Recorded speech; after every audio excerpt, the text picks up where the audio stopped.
스토리 과학이라는 책을 가지고 발제를 하도록 하겠습니다. 슬라이드가 오늘 준비된 게 지금 파트 1부터 파트 3까지인데요. 비즈니스 스토리가 필요한 이유에서 1장 스토리가 없는 브랜드는 살아나지 못한다. 2장이 스토리 없는 소비자의 마음을 열고 생각을 바꾼다. 3장 마케터의 스토리 문법 4가지 요소. 그 다음에 3단계 기본 틀. 그 다음에 팔리는 스토리 4가지 공식. 그 다음에 나만의 스토리를 승부하라는 부분인데 제가 지금 발제를 한 게 한 슬라이드 한 90개 정도쯤 돼요. 그래서 강조할 부분들 중에 좀 집중적으로 오늘 제가 말씀드리고자 하는 부분들은 스토리 중에서는 이제 가치 스토리 공식을 좀 집중적으로 이야기할 거고요. 1장, 2장은 좀 간단하게 넘어가겠습니다. 그리고 3장이 마케터 스토리 문법 4가지 요소 3단계 기본 틀이 사실은 나머지 전체적인 내용들을 갖고 하는 근간이기 때문에 이 부분은 좀 집중적으로 말씀드리고요. 그 다음에 이제 마지막 부분에 9장, 10장도 간단하게 말씀드릴 수 있는 것 같아요. 그래서 좀 간단하게 넘어갈 부분과 집중적으로 말씀드릴 부분을 좀 나눠서 진행하도록 하겠습니다. 파트 1, 비즈니스의 스토리가 필요한 이유. 여긴 주구하는 기업을 심폐소생시킨 스토리라고 합니다. 그러니까 스토리 없는 브랜드는 살아남지 못한다라는 이야기입니다. 그래서 비즈니스 사업에 성공한다는 이런 어떤 비즈니스 장애물을 넘어간다는데 이런 장애물이는 결국 틈이라고 생각을 하는데 이 틈이라는 것은 이제 간극이라고 이야기를 할 수 있다라고 이야기를 하고요. 결국 최고의 다리, 그 간극을 넘는 다리를 놓는 것들이 가장 중요한 것들이 이제 여기서는 이제 스토리라고 이야기를 하고 있습니다. 그래서 스토리는 간극을 잇는다라고 이야기하고요. 주의를 끌고 영향을 미치고 사람을 바꿔놓음으로써 오랫동안 지속되며 다시 간극이 생기지 않는 다리를 만드는 가장 쉽고 효과적인 방법이 바로 스토리텔링이라고 이야기를 하고 있습니다. 그래서 스토리텔링은 주의를 끌기 쉽다는 사실은 스토리 위대한 장점 중에 하나고 스토리는 다른 어떤 형태의 정보 교환도 없이 화자와 청자의 협력적 관계라는 독특한 지렛대를 가지고 있다고 이야기를 하고 있습니다. 그래서 스토리는 사람들이 제품과 사람에 빠지고 또 서비스의 가치를 높이 사고 행동해야만 할 것 같은 의무감을 느끼게 만든다라고 이야기를 하고 있습니다. 그래서 이런 간단한 스토리가 대체 어떻게 비즈니스에서 강력한 효과를 발휘하는 것일까? 즉 화자의 스토리가 시작되는 근원이자 청자에 도착하는 스토리가 바로 잡는 장소 바로 그것이 뭐다. 이러한 역할들이 바로 일어나는 것이 뇌의 역할이라고 이야기를 하고 있어요. 그래서 뇌의 어떤 역할들이 이러한 스토리가 영향력을 미치는지에 대한 것을 이 뒷장에 이어서 설명을 하도록 나온 얘기를 들려드리도록 하겠습니다.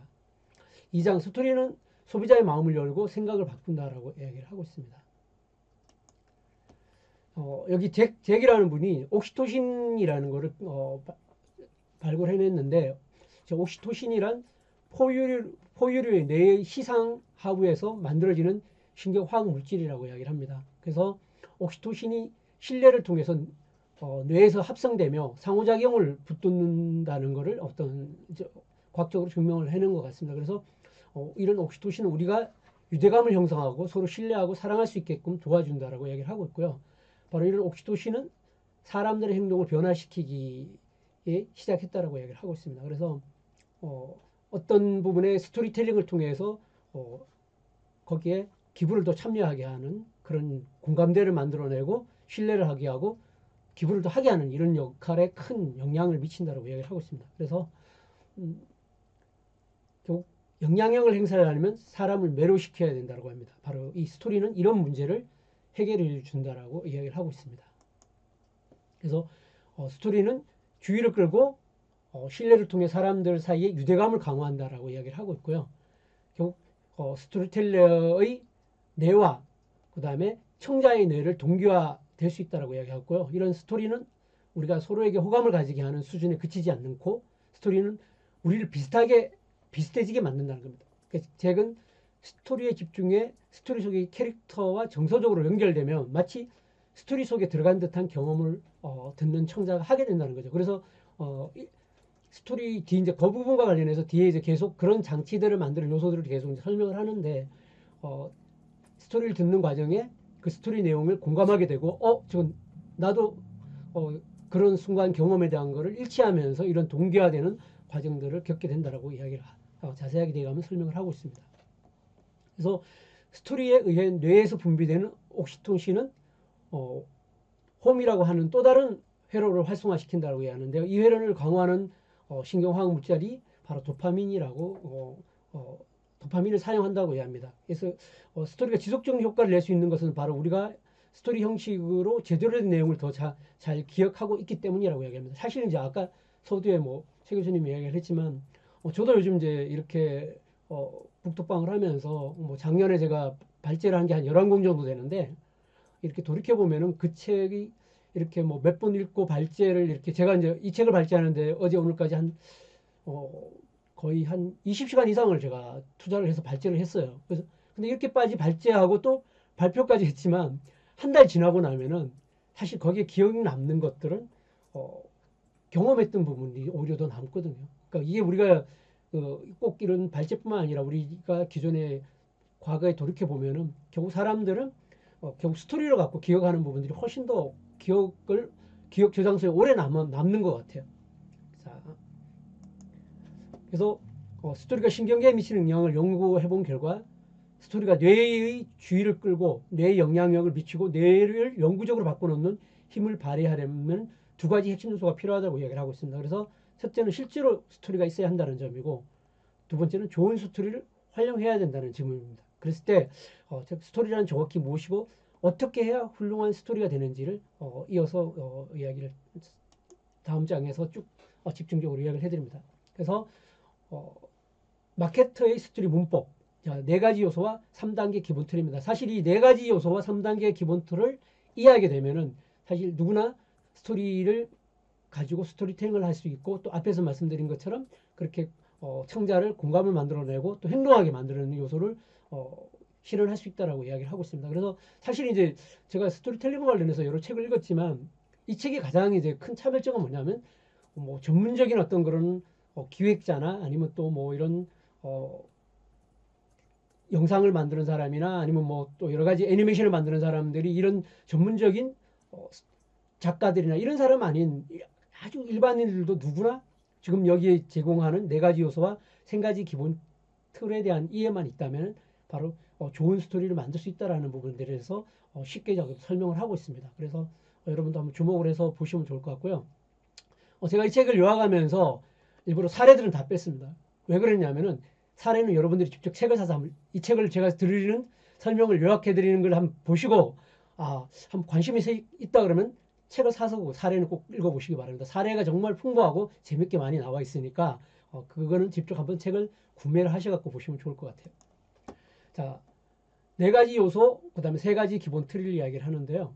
자, 우리가 쉽게 기억하기 위해서는 서로 협력하기 위해서 즐거움을 느끼기 위해 스토리를 준다고 했는데 교훈을 주고 무언가 공유하고 살아남기 위해서 스토리텔링을 해야 한다라고 이야기를 하고 있습니다. 그래서 여기 보면은 이제 유발 하라리라는 분이 사피엔스에 보게 되면은 그의 책에서 443페이지에서 분량의 24페이지를 이 스토리텔링에 관한 이야기를 배치를 하고 있다 할 정도로 이야기를 하고 있습니다. 그래서 스토리가 사람들에게 받아들여지고 인기를 끌고 화제의 단어가 되는 과정은 우리는 무엇보다 좋은 스토리를 이렇게 오히려 더 스토리가 일반화되는 과정에서 오히려 모든 것을 스토리라고 이야기를 하다 보니까 정작 무엇이 스토리인지 무엇이 좋은 스토리인지를 오히려 잊어버리는 그런 상황이 지금 되고 있다는 거죠.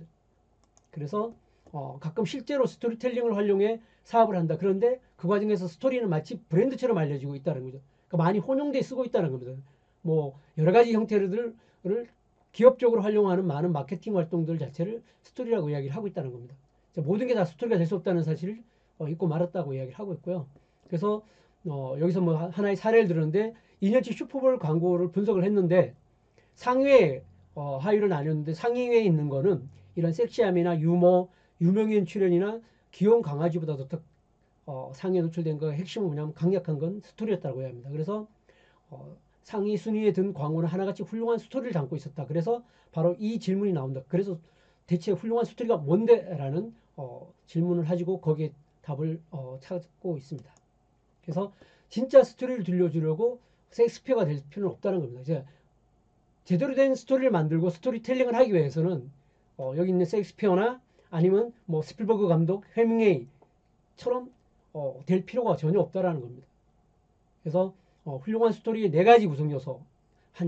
이 저자가 수십 년간 메시지를 만들면서 스토리텔링을 하면서 직접 사용했던 것들을 이제 그 예로 4가지를 들고 있습니다. 첫째가 뭐냐면 분명한 캐릭터, 진실한 감정, 주요한 순간, 구체적 디테일이라는 이 4가지 요소를 이야기를 하고 있고요. 하나하나씩 그 구체적인 그 사례를 설명을 해주고 있습니다. 그래서 분명한 캐릭터라는 건 뭐냐? 보통 이제 스토리라고 하면 영웅이라는 이야기를 많이 나오고 있습니다. 결국 이 단어가 극단적이고 헷갈리면 좀 우리를 주눅들게 하는 요소가 있는데 뭔가 대단한 일을 한 사람만이 스토리텔링을 할 수 있을 것 같은 인상을 준다는 겁니다. 이것은 사실이 아니다라는 겁니다. 모든 스토리 필수적 요소는 그보다 간단하다고 이야기를 하고 있습니다. 그래서 스토리에는 단일한 캐릭터 혹은 각각 구별되는 여러 명의 캐릭터가 필요한데 우리가 인식하고 공감할 수 있는 캐릭터가 필요하다고 얘기합니다. 이런 영웅적인 캐릭터가 아니라 바로 우리가 인식하고 공감할 수 있는 캐릭터가 필요하다는 사실을 이야기를 하고 있습니다.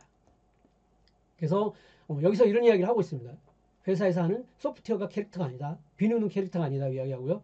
회사가 만든 기구, 서비스, 물건은 캐릭터 아니라고 이야기를 하고 있습니다. 제품은 제품일 뿐 캐릭터가 아니라고 얘기하고 우리에게 필요한 건 영웅이 아니라 캐릭터인데 그것도 분명한 캐릭터가 필요하다고 이야기를 하고 있습니다. 그래서 두 번째는 진실한 감정 부분인데요. 좌절이나 경이로움, 호기심처럼 간단하거나 흔한 감정도 괜찮다고 이야기를 하고 있고요. 어떤 감정이든 감정이 있기는 반드시 있어야 한다라고 이야기를 하고 있어요. 그래서 캐릭터가 느끼는 감정 혹은 스토리 상황에서 내재되는 감정을 뜻하는데 바로 듣는 사람이 이 감정을 통해서 스토리를 공감하게 된다는 겁니다. 공간이 아니고 공감하게 된다는 이야기입니다. 자, 중요한 순간. 자, 구체적인 지점으로서 스토리를 우리 일상과 구분해주는 특별한 순간을 말하는 것인데요.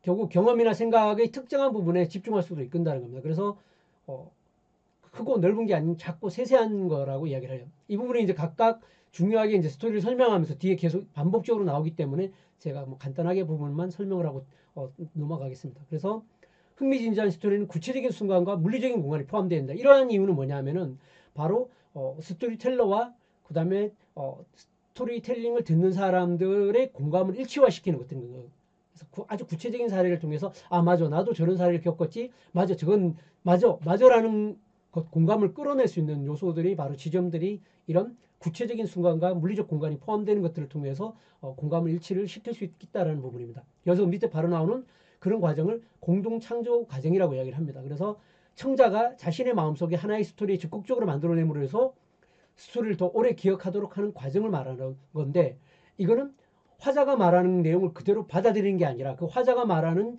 공간과 물리적 공간과 구체적인 순간들이 자기 개인적인 경험과 공간과 일치되는 과정을 통해서 이런 공동 창업 과정이라는 과정을 통해서 이루어진다라고 이야기를 하고 있습니다.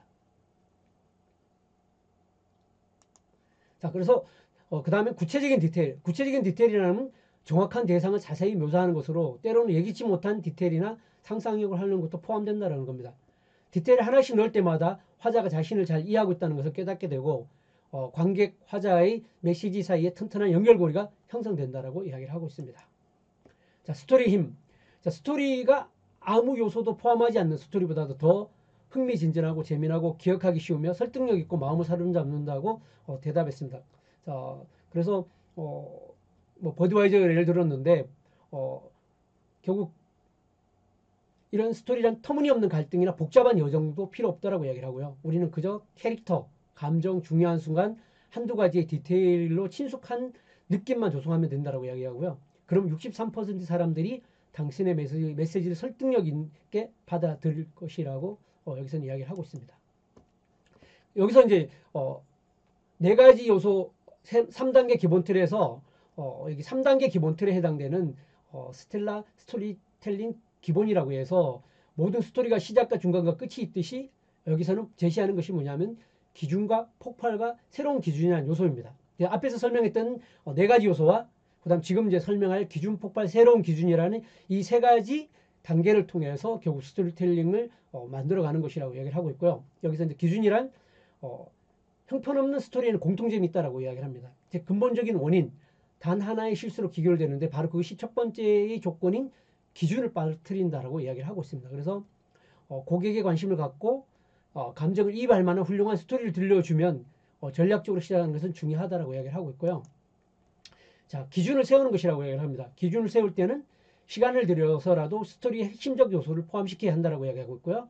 분명한 캐릭터와 그들의 감정을 소개해야 한다라고 이야기를 하고 있습니다. 여기 이제 앞에서 이야기한 네 가지 요소가 기준 안에 포함되는 걸 이야기를 하고 있습니다. 그래서 그리고 약간의 디테일을 가미해야 한다면 관객은 친숙함을 느끼고 이야기 속으로 끌려 들어간다. 그리고 관객은 경계심을 낮추게 되고 캐릭터의 입장이 되어 본다.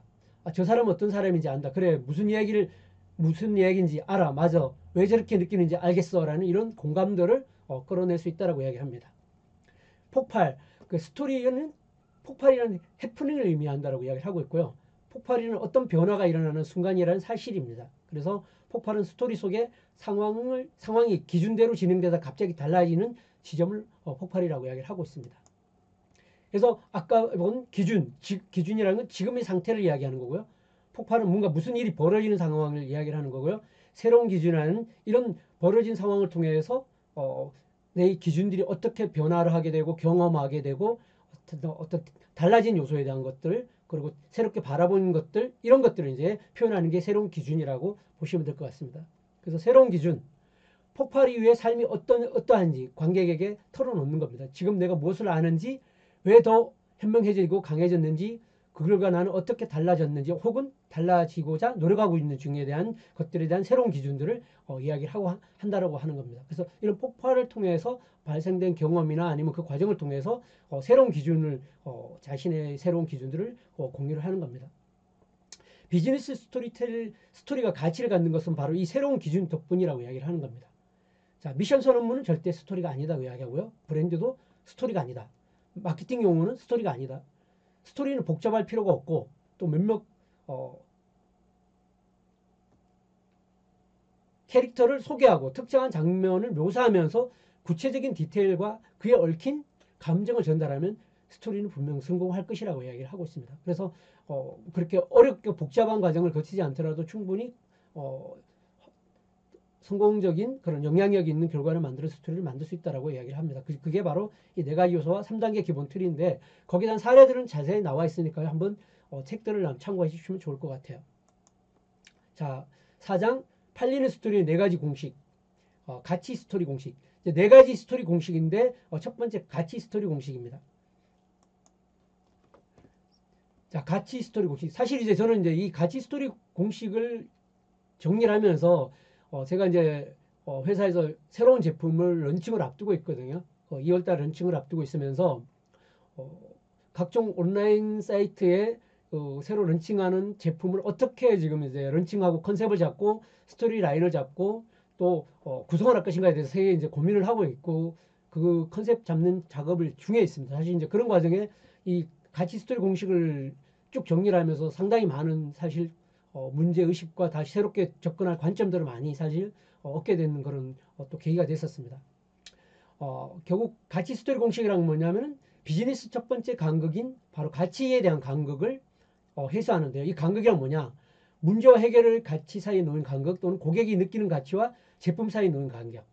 그리고 뭐 세일즈에서 메워야 할 가장 큰 것들인데 이런 간극들을 그죠? 이런 간극들을 어떻게 메꾸냐는 부분인데 세일즈와 마케팅에서 가치 스토리가 왕이라고 이야기를 하고 있고요. 가치는 인간의 보편적인 심리에서 시작됐다고 이야기를 하고 있습니다. 여기 뭐 유키바라는 회사를 자주 이제 예를 들고 있는데요. 여기서도 이제 뭐냐면 그 제품을 이제 처음으로 런칭을 할 때 사양이나 기능, 능력, 최신 기술 같은 이런 간극을 메우고 싶은 유혹을 저항하고 가치 스토리를 기반으로 해서 상품을 런칭하는 성공 사례까지 여기에 제시를 해주고 있습니다. 그래서 정보를 지금까지 우리는 뭐냐 이런 가치 스토리 공식에서 지금까지 정보를 더 많이 제공하면 합리적인 결정을 더 쉽게 내릴 수 있을 것처럼 보이겠지만 실제로는 그렇지 않다라는 거죠. 사람들의 의사결정 과정에서. 그리고 우리가 목표가 제품의 가치를 설득하는 일이라는 이런저런 팩트는 도움이 아니라 오히려 방해가 될 수 있다는 걸 이야기를 하고 있어요. 그래서 여기서 이제 노벨 경제학자 수장자인 데니얼 카먼이 생각에 관한 생각이라는 책에서 나온 이론인데 시스템 1과 시스템 2라는 이론입니다. 근데 시스템 1은 내가 직접 제어한다는 느낌 없이 노력을 거의 들이지 않고 무의식적으로 빠르게 작동하는 거를 시스템 1이라고 이야기를 하고요. 시스템 2는 복잡한 계산을 포함해서 노력이 필요한 정신 활동에 주력하는 걸 시스템 2라고 이야기합니다. 간단히 말해서 시스템 1의 특징은 인지적 편안함이고 시스템 2는 인지적 부담이라는 이런 요소들인데, 이러한 부분들이 바로 이런 정보를 더 많이 제공하면 합리적인 결정을 쉽게 내릴 것 같다는 부분에서 오히려 시스템 2의 작동을 통해서 오히려 구매 결정을 어렵게 만드는 요소로 작동되고 있다는 것을 이야기를 하고 있습니다. 그래서 왜 시스템 2를 발동시켜 인지적 부담을 유발시키려고 하느냐라는 겁니다. 오히려 시스템 1에 머무르게 하는 방식이 훨씬 가치지향적인 스토리로 1에 머무를 수 있도록 하는 방식이 바로 1의 그 가치지향적 스토리라고 이야기를 하고 있습니다. 그래서 여기 나온 것처럼 설명 목록, 목차 번호, 가격 비교, 제품 사양, 추가 옵션이라는 건 결국 뭐다? 시스템 2를 소환하는 역할을 한다는 거죠. 그래서 가치 스토리는 시스템 2를 완벽하게 작동시킨다는 거고요. 흐름을 따라가면서 스토리를 있는 그대로 받아들이고 시스템 2를 귀찮게 하지 않는 것들 자체가 바로 가치 스토리 공식이 이루고자 하는 것들이라고 이야기를 하고 있습니다. 그래서 시스템 2는 뭐다? 시스템 1이 스토리는 시스템 1이 사랑하는 언어라고 이야기를 하고 있고요. 가치 스토리는 팩트 편에 서 있는 여러분의 고객과 이해관계자로서 감정의 편으로 데려올 수 있는 완벽한 다리라고 이야기를 하고 있습니다. 그래서 메시지가 스토리 형식으로 전달될 때 관객은 더 긍정적인 반응을 하고 더 쉽게 아이디어를 받아들인다는 사실을 발견했다라고 이야기를 하고 있습니다. 그래서 스토리 공식에서 애플을 많이 예를 들고 있어요. 사실은 애플은 사양 대신에 어떤 스토리를 들려주기로 결정했기 때문에 제품이 일상적에서 실제적으로 어떤 의미를 가질 수 있다라고 이야기를 하고 있고요. 뭐 스티브 잡스의 광고 회사에서 감독을 지냈던 뭐 켄시거리라는 분이 수천만 명의 사람이 이 광고를 뭐 아이폰에서 한 이 광고를 본 후 가던 길을 멈추고 눈물을 닦았다. 자, 그들은 애플에 좀 더 애착을 생겼을 것이다. 그게 바로 이 광고의 마케팅의 목적이다라는 겁니다. 바로 애플 광고를 통해서 한 명이 바로 애플을 구매하게 하는 것보다는 바로 이런 애착을 갖게 하고 공감을 갖게 만드는 것 자체가 오히려 더 큰 광고의 목적이고, 이러한 광고는 애플이 소통해온 가치와 완벽하게 일치하는 것이다라는 거고, 기술이 아니라 삶의 질이라는 이런 가치를 공감하게 만드는 요소라고 이야기를 하고 있습니다. 뭐 자세한 사례는 책에 자세하게 좀 나와 있으니까요. 그거 참조해 주시면 좋을 것 같아요. 그리고 사람들이 물건을 사는 게 아니라 결국 사람들이 그 물건이 나에게 해주는 것을 산다라는 겁니다. 그렇기 때문에 진짜 문제를 풀쳐가는 방법. 자, 수많은 온라인 기업들이 데이터에 집착하게 되고, 그러다 보니까 정작 뭐냐? 데이터 뒤에 있는 인간이 있다는 사실을 잊어버리고 말았다는 겁니다. 그래서 자꾸 시스템 1이 아니라 시스템 2로서 사람을 설득하는데 집중하려고 하고 있다는 겁니다. 결국 데이터 양이 증가하고 각종 지표와 추적이 쉬워지면서 온갖 것을 분석하는데 쉽게 매몰되었고, 그 과정에서 지표 너머에 사람이 있다는 사실을 잊고 말았다는 겁니다. 그러니까 결국은 사람과 소통해야 되고 사람과 대화를 해야 되는데 데이터와 대화하고 데이터와 이야기하려고 하는, 데이터를 설득하려고 하는 그런 오류를 범할 수 있다는 걸 이야기를 하고 있습니다. 그래서 여기 이제 되게 중요한 이야기를 하는데, 저도 이제 이 부분에 대해서 사실 제가 이제 지난주에 컨셉 회의를 하고 난 다음에 담당자들한테 과제를 줬는데요. 여기 그런 되게 중요한 걸 이야기를 해주는 거죠. 아까 이야기했던 그 회사에서 제품을 보여주지 않으면 어떻게 제품을 소개한단 말인가. 그러나 문제점과 해결점을 모두 의도치 않는 방식으로 발견하게 된 겁니다. 결국 뭐냐, 제품을 하나도 보이지 않고 제품 이야기를 하나도 하지 않으면서 고객들한테 우리를 어떻게 그 관심을 끌어낼 것인가라는 거. 자, 근데 제품이 아무에게도 제품을 보일 수 없다면 결국 고객에게 어떤 말을 할 것이야. 이런 식으로 생각을 시작하는 순간 모든 게 바뀌었다고 이야기를 하고 있고요. 결국 고객에 집중하게 되는 거죠. 고객의 문제에 집중하게 되고 고객의 문제를 해결하는 데 집중하는 거죠. 내 제품을 이야기하기보다. 자, 그 제품은 잊어라. 무엇이 문제인가라는 겁니다. 제품이 있는 게 무엇이 문제라고 이야기를 하고 있고요. 결국 이렇게 하는 접근 방식 어쩔 수 없이 고객에게 집중하게 만드는 거고요. 그렇죠? 그래서 이들은 데이터가 아니라 사람, 그렇다면 이들에게 스토리에 반응할 것이다라고 이야기를 하고, 나중에 마지막 부분에 이런 관점에서 만들어진 영상을 실질적으로 스토리텔링 영상을 만들었고 그게 상당히 성공을 거뒀다는 사례를 포함을 하고 있습니다. 자, 그래서 고객들이 마케팅을 하면서 겪는 괴로움을 한번 이야기해 보자는 거고요. 그 괴로움에 관해서 기막힌 스토리를 들려주자. 그죠? 사람들이 공감할 수 있는 스토리가 필요하다는 사실을 깨달았다. 그죠?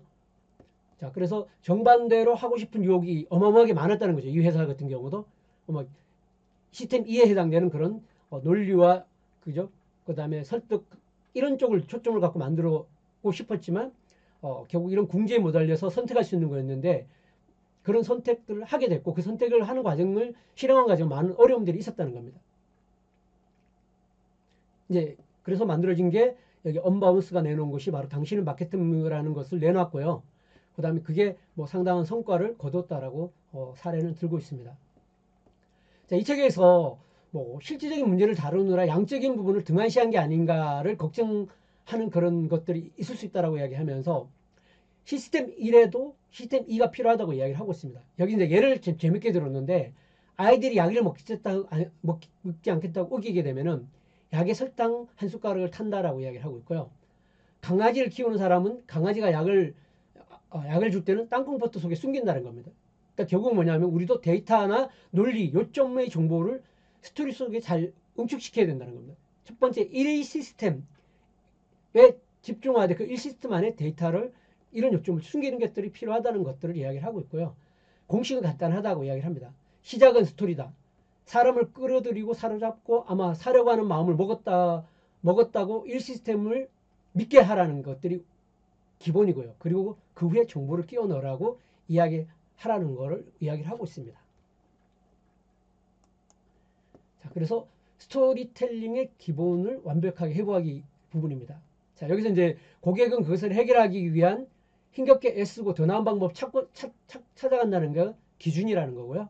아까 세 가지 기준, 폭발, 새로운 기준을 관련된 예를 비즈니스와 연결해서 설명해주고 있습니다. 그때 내가 혹은 우리 회사가 나타난다. 또 고객에게 제품 혹은 솔루션, 서비스를 사용해 본다라는 게 이제 폭발을 이야기를 하고 있고, 이제 삶이 개선되었다. 고통을 치유하고 문제가 해결됐다. 고객은 이전보다 훨씬 나은 삶을 살게 됐다. 이게 하나의 새로운 기준이라는 걸 이야기를 하고 있습니다. 여기서 이제 이런 비즈니스에 있어서 이런 기준과 그죠? 폭발과 새로운 기준을 어떻게 설정하는가에 대한 거를 설명을 해주고 있습니다. 그래서 기준은 고객의 문제가 무엇인지, 고객은 어떤 고통을 겪고 있는지, 고객은 어떤 기분인지, 그 문제가 고객의 삶과 사업에 어떤 영향을 끼치고 있는가, 또 고객이 잠 못 이루는 이유가 뭔가. 두 번째는 폭발이라는 건 우리 제품 서비스가 그 고통이나 문제를 어떻게 해결하는가, 우리 제품 서비스가 고객의 삶을 어떻게 더 편안하게 하는가, 고객은 우리 제품과 서비스를 어떻게 느끼는가, 우리 제품 서비스는 무엇이 다른가, 그리고 새로운 기준이라는 건 고객의 삶은 어떻게 달라졌는가, 무엇이 개선되었는가, 고객은 어떤 기분을 느끼는가, 어떤 골칫거리가 사라졌는가. 자, 이런 기본 틀을 지침으로 해서 정말 고객의 신금을 올리려면 뒤에 네 가지 스토리 요소를 포함해야 된다고 이야기를 하고 있습니다. 그래서 스토리텔링의 기본 틀, 기준, 폭발, 새로운 기준을 지침으로 해서 그 다음에 고객의 신금을 올리려면 네 가지 스토리 요소, 분명한 캐릭터, 진실한 감정, 중요한 순간, 구체적 디테일을 포함해야 된다. 그래서 이러한 것들을 포함한 어떤 스토리를 만드는 것들이 중요한 걸 이야기를 하고 있습니다. 여기서 이제 분명한 캐릭터, 우리 제품이 저 제품보다 좋아요. 바로 이것 때문에 이게 이제 일반적인 기존에 해오던 방식이라고 이야기를 하는 겁니다. 스토리텔링 방식이 아니라 시스템 2에 의존하는 방식이라고 이야기를 하고 있고요. 그래서 관객이 공감할 수 있는 실제 캐릭터가 있어야 한다는 것, 이게 바로 핵심이라고 이야기를 하고 있고요. 뭐 여기서 보면은 픽사에서 이야기하는 것처럼 이렇게 뭐 스토리가 있다면은 결국 번쩍이는 갑옷을 입은 기사가 캐릭터가 되는 거다. 거기에 들은 칼이나 갑옷이나 그죠?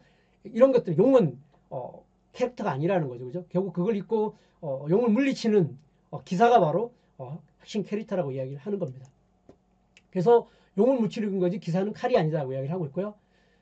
같이 스토리를 만들 때 반드시 그 속에 캐릭터가 있어야 한다라고 합니다. 자, 한두 가지 사소한 디테일, 관객의 마음속에 캐릭터의 이미지를 구축하는 데 도움이 된다고 이야기를 하고 있고요. 같이 스토리가 제대로 효과를 발휘하려면 반드시 캐릭터가 있어야 한다라고 이야기를 합니다. 그래서 캐릭터는 삶을 바꿔나왔고 내 삶도 바꿀 수 있다라는 그 사실이 중요하다라고 이야기를 하고 있습니다. 진실한 감정, 그 애쓰지만 해결되지 않는 문제는 무엇인가? 걱정하고 신경 쓰고 스트레스 받는 원인이 뭔가? 자, 어떻게 하면 우리가 그 기분을 해결해 줄 수 있는지 방법을 찾아내는 것이라고 이야기를 합니다. 진실한 감정이란 건 가치 스토리에서 중요한 것은 오직 고객의 감정, 분명한 캐릭터의 감정을 공감하는 거라고 얘기를 합니다. 그래서 고객이 가장 관심을 가지고 있는 한 가지, 고객이 잠 못 들게 하는 바로 그 이유를 공략하는 것이라고 이야기를 하고 있습니다.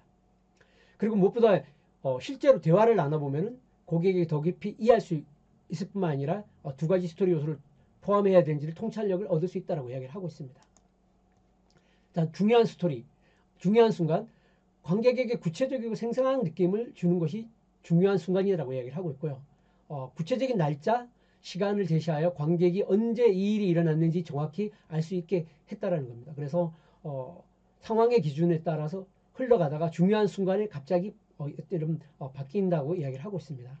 자, 구체적인 디테일, 해당 고객이 얼마나 잘 알고 있는가, 나아가 성공에 좌우한다라고 이야기를 하고 있고요. 고객에 대한 지식, 세일즈와 스토리텔링, 그리고 특히 가치 스토리에서 매우 중요한 요소가 바로 이 구체적인 디테일이라고 이야기를 하고 있습니다. 구체적인 디테일을 포함하면 고객은 공동 창조 과정, 앞에서도 이야기를 했죠, 그죠? 화자와 그 다음에 독자와의 공동 창조 과정을 통해서 끌어들일 뿐만 아니라 여러분의 공감 근육을 뽐낼 수도 있다고 이야기를 하고 있습니다. 바로 그 핵심은 이 사람이 나를 잘 아네라는 공감.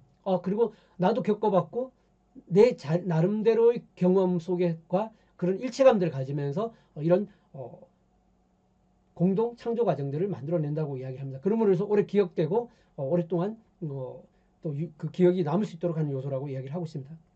여러분들이 고객을 정말 잘 알고 있다는 사실을 보여주는 디테일이 스토리를 포함시켜야 된다고 이야기를 하고 있습니다.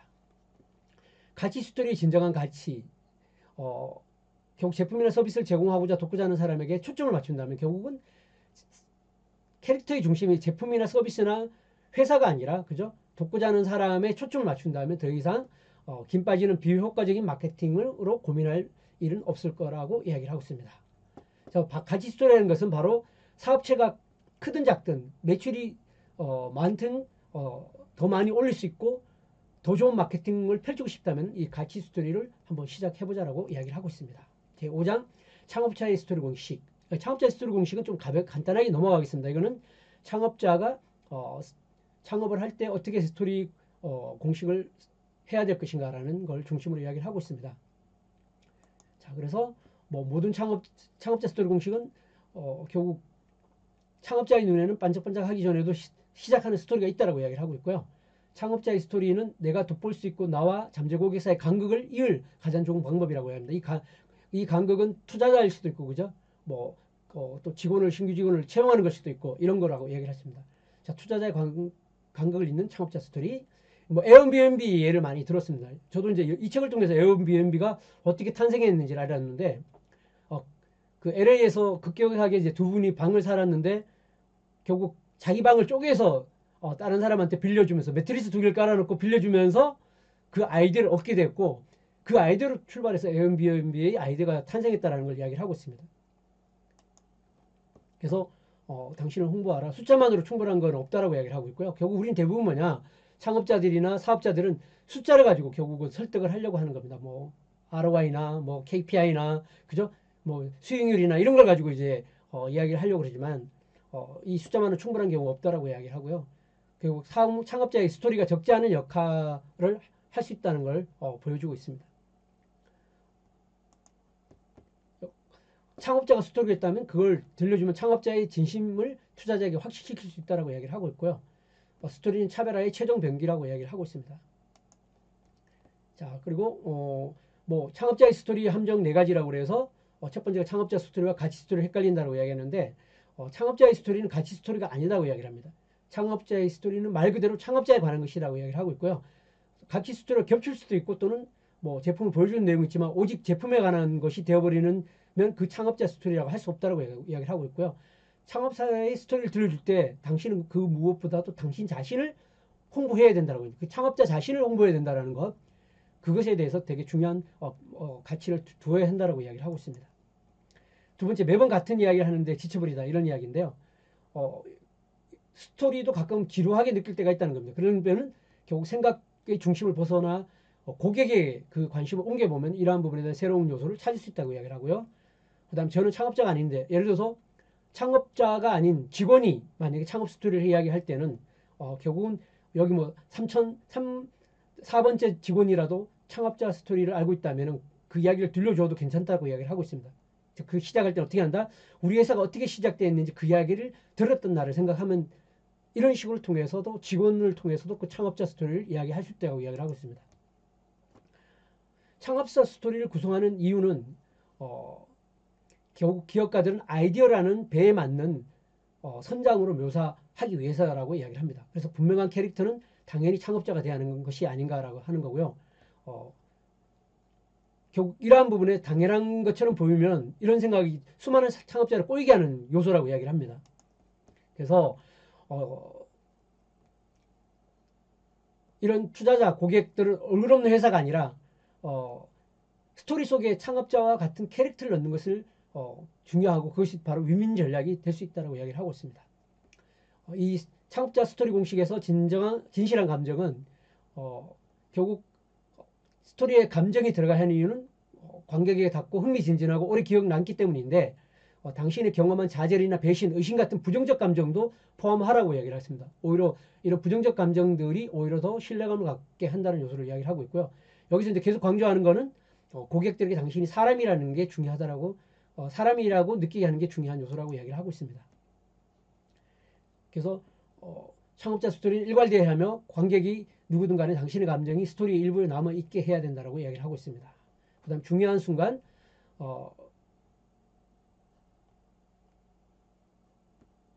많은 사람은 구체적인 지점, 장소, 순간을 꼭 집어내는 일을 등한시하고 두루뭉실하게 암시하는 경우가 많다라고 얘기를 하고요. 뭐 여기 그날을 절대 잊지 못할 겁니다라든가 절대로 잊지 못하는 혹시 기억하는 순간인데 등 자연스럽게 그 순간으로 넘어가는 게 좋다라고 이야기를 하고 있습니다. 여기 이제 구체적인 디테일은 궁극적으로 창업자 스토리는 친숙하게 만들어주는 인간적 요소라고 이야기를 하고요. 그 다음에 창업자 스토리 궁극적인 힘은 창업자가 시작한 사업을 인간적으로 보이게 하는 데서 나온다고 이야기를 하고 있습니다. 자, 6장 목적 스토리 공식입니다. 이 목적 스토리 공식은 회사 내에 있는 직원들 또 그들을 대상으로 일어날 때 많이 사용되는 스토리라고 볼 수가 있습니다. 자, 현명한 리더는 목적 스토리를 들려준다고 이야기를 하고 있고요.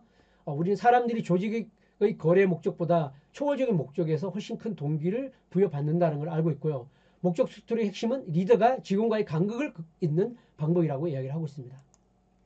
그래서 목적 스토리는 기업 내에 온갖 간극을 이어준다는 거고요. 핵심적으로 목적 스토리에서 가장 중요한 것은 합심과 영감이라고 이야기를 하고 있습니다. 결국 목적 스토리는 첫째, 메시지 명료성과 둘째는 스토리가 해당 메시지를 얼마나 명료하게 보여주냐가 좌우된다라고 이야기를 합니다. 그래서 목적 스토리는 다음 같은 질문으로 시작한다. 즉, 나는 관객이 이 스토리를 듣고 무엇을 생각하나, 느끼거나 하기를 바라는가라는 것들로부터 질문을 시작하면 된다라고 이야기를 하고 있습니다.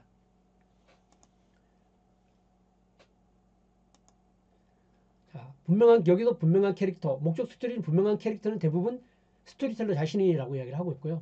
결국 회사 내 뭐 대표도 될 수 있고 임직원도 될 수 있고 아니면 어떤 팀장이 될 수도 있겠죠, 그죠? 그렇기 때문에 내 이야기를 할 때 최고의 목적 스토리가 나오는 법이라고 이야기를 하고 있고요. 그 다음에 자신에 대해서 디테일을 포함시키는 거라고 이야기를 하고 있고요. 그 다음에 진실한 감정에서는 공유하려는 의지와 그걸 잘 표현할 수 있는 능력이 목적 스토리의 성공 여부를 결정하는데 보통 나 자신에서 뭔가 공유하고 나약한 모습까지 보여주는 이런 의지가 중요하다고 이야기를 합니다. 특히 이제 약한 모습은 혁신과 창의성의 핵심이라고 이야기를 하고 있고요. 약한 모습이 보이는 순간 다른 사람들이 나를 어떻게 받아들일지 두려워하는 탓도 있지만 오히려 이게 신뢰와 의리를 쌓이고 아이디어와 공유를 촉진하는 또 충성심을 커지게 하는 핵심적 요소라고 이야기를 하고 있습니다. 오히려. 그래서 목적 스토리는 마음을 열고 약한 모습을 보여줄 수 있는 완벽한 기회라고 오히려 이야기를 하고 있습니다. 중요한 순간, 구체적인 순간을 포함하면 더 진지해진다고 이야기했고요. 구체적인 디테일로서는 가능하다면 관객이 보편적으로 공감할 수 있는 이야기를 만들어라. 그리고 관객 대다수가 익숙한 디테일이나 상황, 감정을 포함하라고 이야기를 하고 있습니다. 결국 기업에서 무난한 사람들을 한마음으로 묶어내고 그들에게 영감을 주는 스토리 집합이라고 이야기를 하고 있고요. 직원들은 회사의 역사를 알면 더 큰 행복과 소성함을 느낀다고 이야기를 합니다. 그래서 결국 회사가 난관에 부딪혔지만 살아남았고 그 덕분에 이 스토리가 듣고 있다는 걸 사실 알게 되고 공감하게 만드는 것들, 이런 것들이 중요하다고 이야기를 하고 있습니다.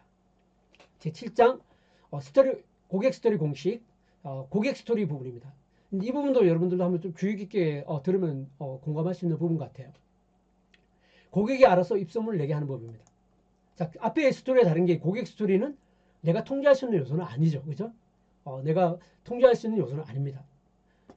근데 우리가 후기를 찾아보는 고객 스토리 힘은 우리가 후기를 찾아보는 이유는 뭐다? 고객의 경험은 기업 마켓보다 강하다는 거고요. 그리고 고객이 말하면 추천에는 기업 마케팅과 차원이 다른 힘이 실린다는 거고요. 후기와 추천은 고객 행동에 어마어마한 영향을 미친다고 이야기를 합니다. 그래서 여기에 브라이트로컬에서 실시한 어떤 이런 후기에 관한 통계인데요. 85%의 소비자는 온라인 후기를 개인적 추천 못지않게 신뢰한다고 이야기를 하고 있고요. 동네 업체에 대한 긍정적 후기가 있으면 73% 소비자가 해당 업체를 더 많이 신뢰한다고 이야기를 하고 있고요. 49% 소비자는 적어도 별 4개 이상의 평가를 받은 업체를 선택한다고 이야기를 하고 있고요. 소비자는 평균적으로 후기를 7개 읽어야 특정 업체를 신뢰한다고 이야기를 하고 있습니다. 그래서 온라인 후기를 읽은 사람들의 대략 51%는 그런 후기가 제품의 질을 제대로 정확히 반영한다라고 생각하고 있고요.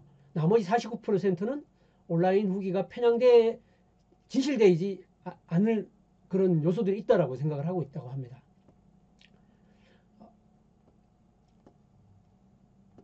자, 스토리의 기본적인 첫 단계인 기준을 포함하거나 독자들에게 상상력을 불어넣는 디테일로 끌어넣지는 않는다는 거죠. 이게 바로 이제 기존에 있었던 스토리 공식과 다른 거라고 보시면 될 것 같아요. 경험담은 팩트를 알려줄 수 있지만 흥미진진한 감정을 포함하는 경우는 드물다고 이야기를 하고 있습니다. 자, 이 가치 스토리 같은 경우는 아까 스텔라 스토리의 기본인 기준, 폭발, 새로운 기준으로 제품의 가치를 드러내지만 하지만 고객 스토리는 다르다는 겁니다. 고객 스토리는 가치를 그려낼 수도 있지만 무엇보다도 고객 자신이 들려준다는 게 특징이라는 것들이고요.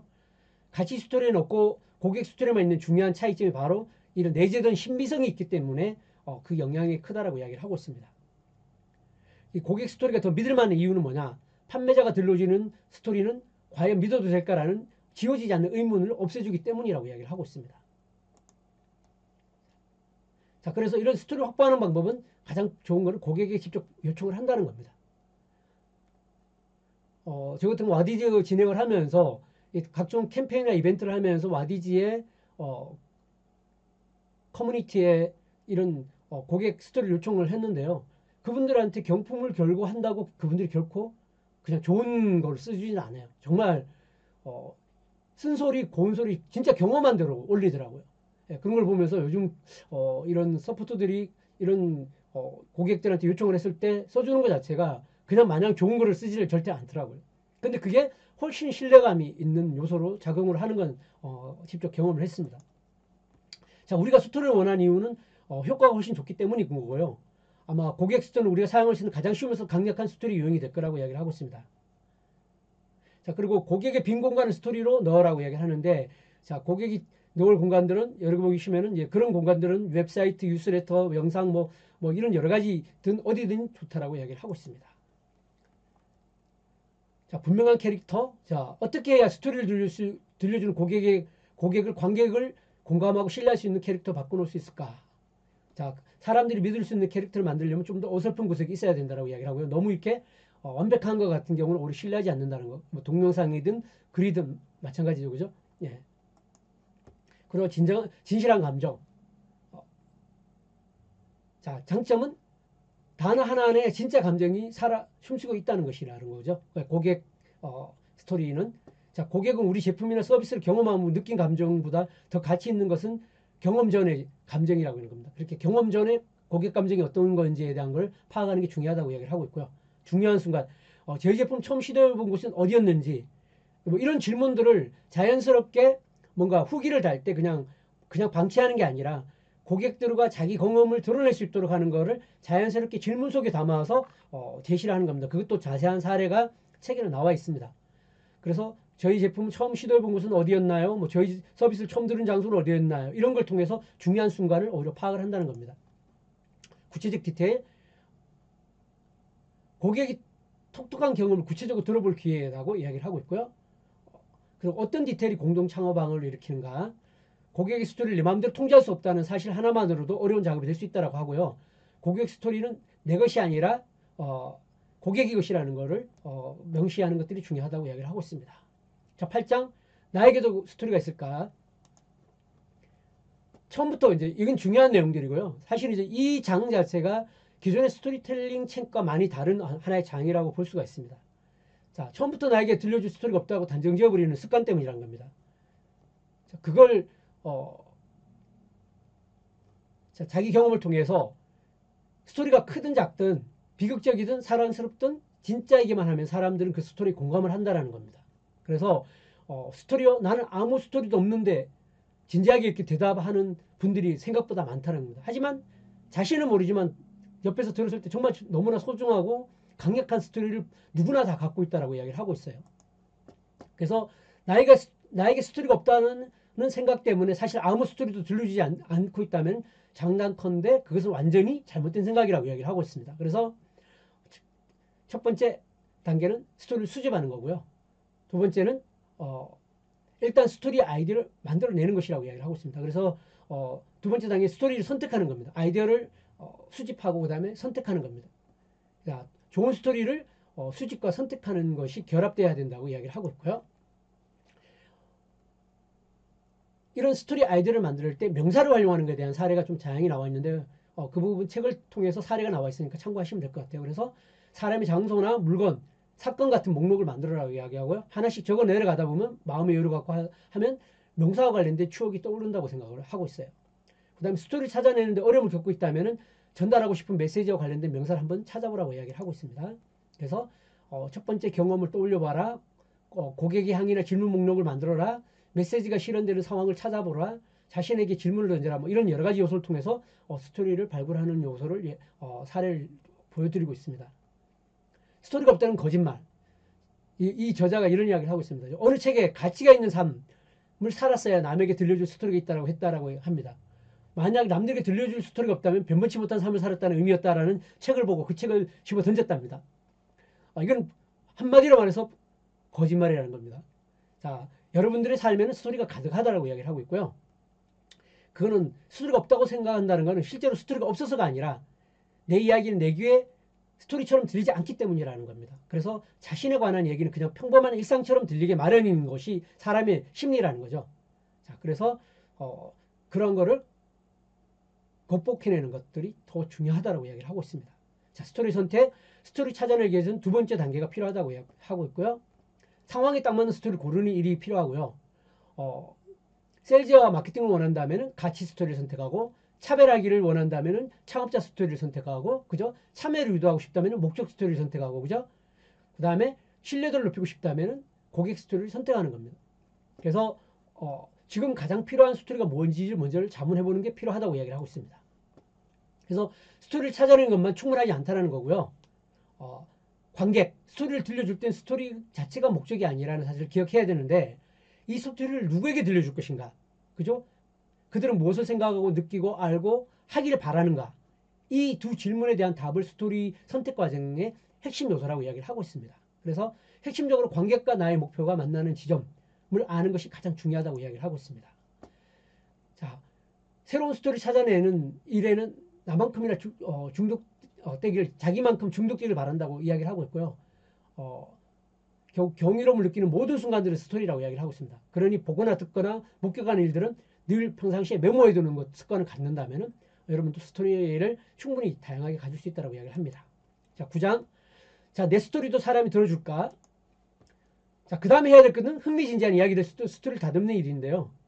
정말로 분석적이고 감성적이고 스스로 자기는 인간 로봇보다 로봇에 가깝다고 말했던 사람들조차도 매력적인 스토리를 만들어내는 걸 이분은 많은 경험을 통해서 봤답니다. 그래서 나는 스토리를 할 수 없다라는 단언을 절대 하지 말라라는 당부의 이야기를 하고 있습니다.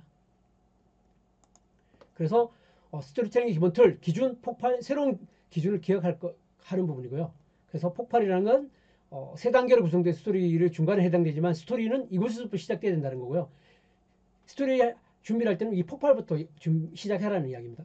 그리고 스토리를 다듬을 때 기준 상태에서 시작하기면은 오히려 상당히 어렵다는 겁니다. 그래서 스토리를 다듬을 때 폭발 지점부터 다듬는 게 중요하다고 낫다라고 제시를 하고 있습니다. 그래서 기준을 공개로 만드는 일은 스토리를 시작할 때 가장 재밌고 중요하다. 단순한 해프닝으로 남을 수 있는 순간들을 중요한 사건으로 만들어주는 게 바로 기준이라고 이야기를 하고 있습니다. 바로 이 단계에서 청자나 독자의 마음을 열고 경계를 풀게 만드는 요소가 바로 이 기준의 지점이라고 이야기를 하고 있고요. 기준을 어떻게 만드는지에 따라서 폭발의 효과는 전적으로 좌우된다라고 이야기를 하고 있습니다. 자, 분명한 캐릭터에 대한 디테일, 관객의 익숙함을 느낄 때 디테일을 집어넣으라고 이야기를 하고 있고요. 그 디테일은 식당인가 회사인가 6월 중순인가 뭐 평범한 화요일인가 명절 스트레스가 극심한 금요일인가 같은 이런 것들을 제시를 하는데 이러한 거는 나도 저거 느껴봤어. 나도 저거 이해해. 소리 맞는 소리네. 그렇지. 그래. 하긴 이런 공감을 끌어내는 것 자체가 바로 목적이라고 이야기를 하고 있습니다. 자, 새로운 기준. 자, 나머지 스토리를 제대로 만들었다면 새로운 기준은 저절로 써진다고 이야기를 합니다. 그래서 배웠던 교훈을 다시 한번 정리하고 그게 관객이 어떤 의미인지 이야기하면 되기 때문이라고 이야기를 하고 있습니다. 그래서 다시 시작점 돌아가서 스토리를 끝내라. 그렇죠? 이해와 지혜, 지식을 가지고 돌아가라. 그리고 스토리를 다루면 이 정도면 충분하다고 이야기를 하고 있습니다. 스토리 길이는 중요하지 않다라고 이야기를 하고요. 여기 중요한 마크 트웨인이 이런 이야기를 했습니다. 시간이 있었으면 편지를 더 짧게 썼을 텐데 짧게 쓰는 게 길게 쓰는 것보다 훨씬 어렵다는 거고요. 오히려 짧게 쓰는 게 결코 여기서 강조하고 싶은 건 결코 길지 않아도 된다는 걸 이야기를 하는 거예요. 오히려 더 짧게 쓰는 게 더 어려울 정도로 짧게 쓰는 게 그것도 중요하다는 걸 이야기를 하고 있습니다. 그래서 정서적으로 공감하며 저거 알지 내 이야기 같은데 라는 말할 수 있도록 하는 게 중요하다고 이야기를 합니다. 자, 스토리를 찾아내는 것과 맞는 것 전혀 다른 문제라고 이야기를 하고 있고요. 뭔가 스토리를 찾았는데 뭔가 관역을 잘 못 맞추고 있다 그러면은 캐릭터를 설정하는 거, 폭발, 나의 목표만가 이런 것들을 한번 점검해보는 과정이 필요하다고 얘기를 하고 있습니다. 여기서 빨간 펜을 조심하라. 그러니까 가장 중요한 요소를 지워버리는. 그러니까 자꾸 점검을 하면서 생생히 살아있는 그런 중요한 요소를 지워버리는 요소가 있을 수 있기 때문에 그런 요소를 배제하라는 거고요. 사소한 순간도 스토리가 될 수 있기 때문에 어떤 해프닝도 스토리가 될 수 있다고 이야기를 하고 있습니다. 여러분도 이제 스토리텔러라고 얘기하고요. 아무리 짧고 작은 순간이라도 뭐 기본의 틀과 필요한 요소만 갖추게 된다면은 잘만 다듬는다면 무엇이든지 스토리로 거듭날 수 있다라고 이야기를 하고 있습니다. 자, 마지막 장 10장입니다. 꼭 내 스토리를 들려줘야 할까? 이 부분 간단히 넘어갑니다. 별 내용이 특별한 내용은 없습니다. 자, 의심스러울 때는 스토리 들려줘라. 그죠? 들려주고 또 들려주라는 겁니다. 왜? 사람들이 스토리를 좋아하기 때문이고요. 스토리를 원하기 때문입니다. 그래서 사람들이 원하는 것을 주라는 거고요. 예. 그리고 프레젠테이션에서도 스토리를 들려주라고 이야기를 하고 있습니다. 뭐 발표할 때도 그렇고요.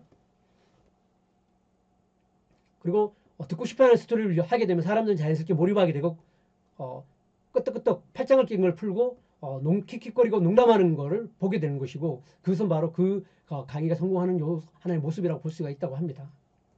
자, 관객은 본인의 삶에서 의미 있는 소지와 경험으로부터 이미지를 끄집어내서 새로운 이미지를 만들어낸다는 거고요. 바로 가장 좋아하는 부분은 사실 무의식적이라는 것을 반드시 기억하라고 이야기를 하고 있습니다. 그래서 관객에게 여러분들의 스토리가 자신의 기억의 혼합된 무엇인가를 남게 된다는 것. 그래야 메시지가 기억에 남는다는 걸 이야기를 하고 있습니다. 자, 이 부분은 뭐 너무 완벽하게 연습하려면 망치고요. 또 프레젠테이션 할 때 너무 스토리를 사진으로 하나하나 보여주려는 건 지양하라고 이야기를 하고 있습니다. 그리고 연습은 물론 해야겠지만 너무 문자나 그 맥락을 이해해야지 그 전체적인 단어나 문구를 암기하려는 건 오히려 스토리의 자연스러움을 해치는 요소가 될 수 있다고 이야기를 하고 있습니다. 그래서 스토리임을 절대 과소평가하지 말라고 하고 있고요. 말하고 싶은 스토리를 하라. 말하고 싫은데 억지로 그런 이야기를 할 필요는 없다라고 이야기하고요. 그런 착 달라붙는 스토리가 중요하다고 이야기를 하고 있습니다. 그래서 여러분의 스토리는 여러분의 것이라는 사실이고 여러분이 들려줄지는 여러분 스스로가 결정한다고 봅니다. 자, 마지막 시트입니다. 자, 우리가 스토리를 두려워하는 것은 탁월한 스토리 능력이나 스타일을 활용하고 배워보고 듣지도 못하고 허락받지 못했기 때문이라는 겁니다. 경험이 없기 때문이지 결코 여러분들이 그런 자질과 여러분들 안에 스토리가 없기 때문이 아니라고 이야기를 하고 있고요. 바로 왜냐하면 이런 스토리는 바로 여러분 안에 있기 때문이고 스토리텔링은 인간의 자연스러운 능력이라는 겁니다. 그래서 스토리텔링과 관련된 문제의 대부분은 뭐냐면 스토리 자체가 아니라 스토리텔러가 스토리를 방해, 즉 나 자신 스스로가 나는 할 수 없어. 난 스스로를 가지고 있지 않아. 같은 이런 것들을 선입견을 가지고 있는 그런 방해 때문이라고 발생한다라고 이야기를 합니다. 자, 이상으로 스토리가 발제를 마치겠습니다.